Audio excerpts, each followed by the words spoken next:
I'd tap you on the shoulder and say, have you ever thought about joining St Vincent de Paul? Then I'd explain to them what we did, the home visitation, how we have to be a very good listener, how it's not just a case of handing out vouchers. We spend time with people. We are an advocate for people. Just that there is a need, and we're all talking about cost of living these days, there's always been a problem. And Jesus himself said, you'll always have the poor. And we know that's true. Long after the TV cameras are turned off, St Vincent de Paul's there.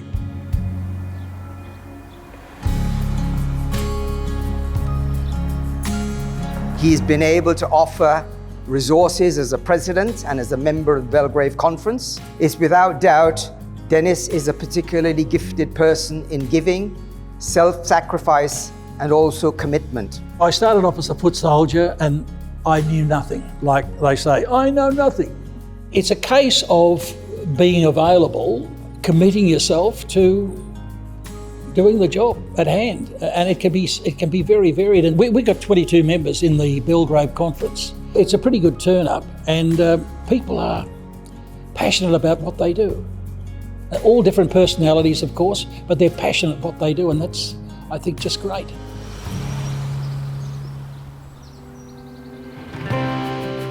The average rental up here is $450, $500 plus, and it's pretty tough.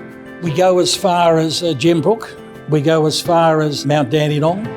We've got obviously down in Belgrave. It's a big area, yeah. He took on the extra responsibility, in addition to Belgrave Conference, of supporting South Melbourne. Himself and other conference members visited the high-rise tower blocks, ascending many lifts, knocking on many doors, and being able to offer support to the many disadvantaged in that particular area of Melbourne. My introduction to South Melbourne was through Phil Johnson. Wonderful man. We do all of South Melbourne. 2 teams, we'd go down and we'd do maybe 20 calls each. There's lots of things we can do. We can be advocates for people. But the thing is to listen to people, and as I said again, some of these people we see, we're the only people they see. And they want to tell us their story. Dennis is someone who's committed in the true sense of St Vincent de Paul's mission. Recently had a case where there was a woman up here in Sherbrooke living in the state forest with 2 small children in this weather, escaping domestic violence again, of course. So we put her up in a hotel for a week, and she's going to hopefully try and get a caravan or something. But the other step was that, what do we do? So there's Orange Door. Tony tried Orange Door, but I said, have you tried Safe Steps? And with Safe Steps, you may or may not know, depending on the circumstances, the woman may be eligible for up to $5,000 as a once-off to get her moving. You're limited it to some degree to what you can do, but we have to be good stewards of the poor's money. What keeps me going is the need of people, people's needs. It's that simple.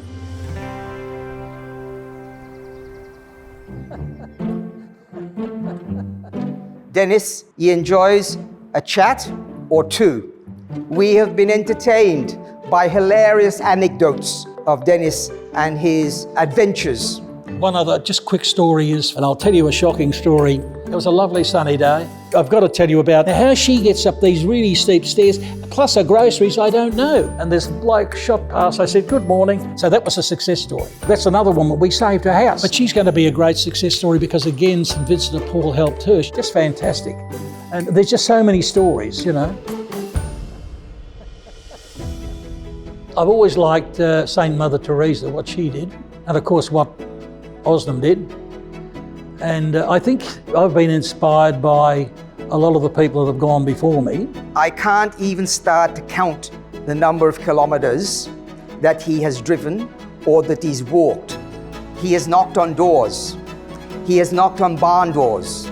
He's knocked on garden sheds to persevere and be able to help those who have called him. He's not been able to find him the first time, but by Jove, he's followed up a second and a third and a fourth time. I want to acknowledge the fantastic people in the Knox Sherbrooke region because they are all with their various talents. Without them and their passion, we couldn't do this. And I want to acknowledge my wife too, who's my rock.